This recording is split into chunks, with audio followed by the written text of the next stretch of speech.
आज जब झांसी में 192 वर्ष पूर्व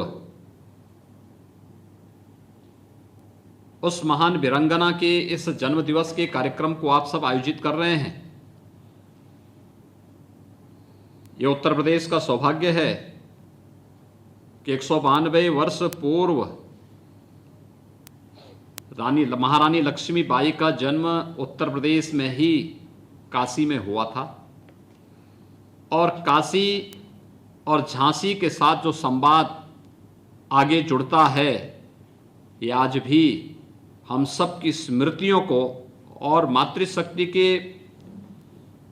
सशक्तिकरण की दिशा में किए जाने वाले प्रयासों की दिशा में हम सबको नई प्रेरणा और एक मार्गदर्शन भी ये घटनाएं हम सबके सामने करती हैं। मैं धन्यवाद दूंगा दैनिक जागरण समूह को,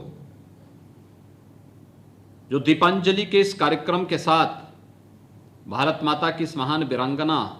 के प्रति सम्मान का भाव व्यक्त कर रही है। हमारे माननीय विधायकगण श्री राजीव सिंह परीक्षा जी ने,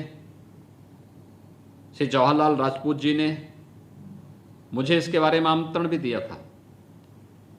और मेरी हार्दिक इच्छा थी कि मैं इस अवसर पर स्वयं झांसी में आकर के भारत माता की इस महान वीरांगना को अपनी श्रद्धांजलि अर्पित करके हुए उनकी स्मृतियों को नमन करूं। लेकिन पहले से ही जो कार्यक्रम मेरे सुनिश्चित थे, उन सबको ध्यान में रखते हुए मुझे वर्चुअली आपके साथ जुड़ने का अवसर प्राप्त हो रहा है और आपने मेरे इस अनुरोध को स्वीकार किया है। मैं इसके लिए आप सबका हृदय से धन्यवाद ज्ञापित करता हूं। हम सब जानते हैं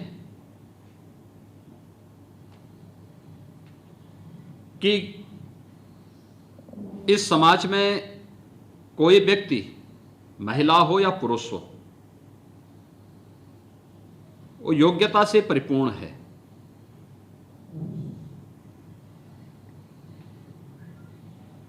उसे उस प्रकार का अनुकूल अवसर मिलना चाहिए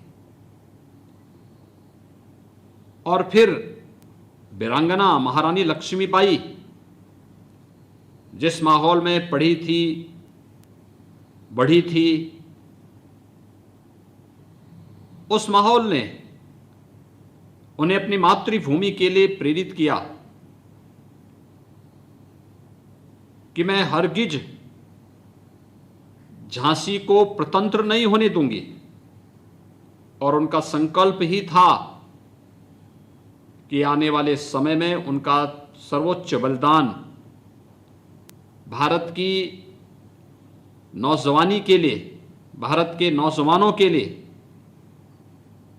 स्वतंत्रता संग्राम सेनानियों के लिए एक नई प्रेरणा बनती है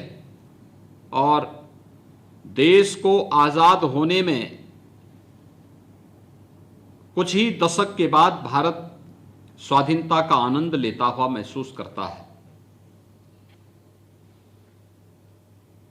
अपने इन्हीं वीर और वीरांगनाओं के प्रति नमन करते हुए आज केंद्र और प्रदेश सरकार अनेक कार्यक्रम संचालित कर रही है। आप सब जानते हैं, जिन बालिकाओं के द्वारा अद्भुत साहस का कार्य किया जाता है, उन्हें महारानी लक्ष्मीबाई के नाम पर विशेष सम्मान का प्रावधान शासन स्तर पर किया गया है। इसी प्रकार से प्रदेश के अंदर जो हमारे उत्कृष्ट खिलाड़ी हैं, खासतौर पर बालिकाओं में, उन्हें लक्ष्मीबाई पुरस्कार से प्रदेश सरकार सम्मानित करती है। लेकिन यह एक पक्ष है, इसका एक विस्तृत आयाम है। प्रधानमंत्री मोदी जी के नेतृत्व में, याद करिए 2014 में सरकार बनने के बाद बेटी बचाओ बेटी पढ़ाओ का कार्यक्रम रहा हो, या फिर नारी गरिमा की रक्षा के लिए स्वच्छ भारत मिशन के माध्यम से पूरे देश के अंदर 10 करोड़ गरीबों को एक एक शौचालय उपलब्ध करवाने के लिए किया गया कार्यक्रम,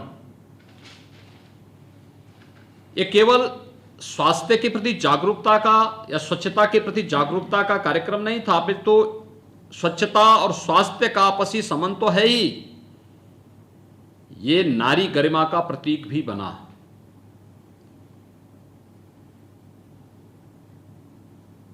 स्नातक तक बालिकाओं की शिक्षा मुफ्त हो,